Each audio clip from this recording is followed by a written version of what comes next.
Guys আজকে আমি আমার গিল্ডের পিলারদের একটু পরীক্ষা করুম, দেখবো ওরা কি আমার আসলে ভালোবাসে কিনা। ইমন কেমন আছো? ভালো, তুমি কেমন আছো? হ্যাঁ ইমন, তোমার সাথে একটা কথা ছিল। আমি না হাসপাতালে ভর্তি, আমার অনেক জ্বর আসছে। তুমি কি ইমার্জেন্সি আমার 2000 টাকা দিতে পারবা? 2000 টাকা? জি হ্যাঁ।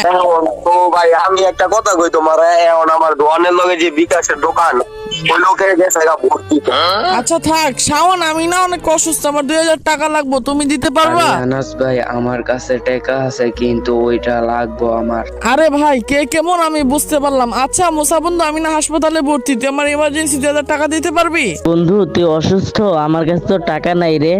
আমি একটু বরিশাল আসছি, ঢাকায় যাওয়ার ভাড়া টাকাটাই আছে 300 টাকা, এটাই পাঠিয়ে দি। আচ্ছা 300 টাকায় তুই আমার বিকাশে পাঠাই দে। ওকে বন্ধু। আরে থাক বন্ধু, টাকা লাগবে না, আমি তোমাদের পরীক্ষা করলাম, বুঝছো কে কিরকম। আনাস, তোমার একটা কথা বলি, তোমার ফ্রেন্ড লিস্টে এত বিবেস থাকতে তুমি তোমার গিল্ডের পিলার গেলে ভিডিও করো কেন? ভাই কারণ ওরা আমাকে অনেক ভালোবাসে, বুঝছেন। তাহলে এখন পরীক্ষা হয়ে যাক, তোমার গিল্ডের একটা পিলার ইনভাইট করো। ভাই কার গ্রুপে লইলা? সাব্বির ভাই বিগ ফ্যান ভাই।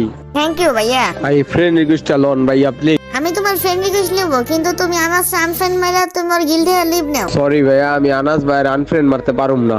আরে তোমার আমার আনফ্রেন্ড মারতে হবে না, সাব্বির ভাই শুধু পরীক্ষা করলো তুমি আমাকে কতটা ভালোবাসো। লাভ ইউ ভাই।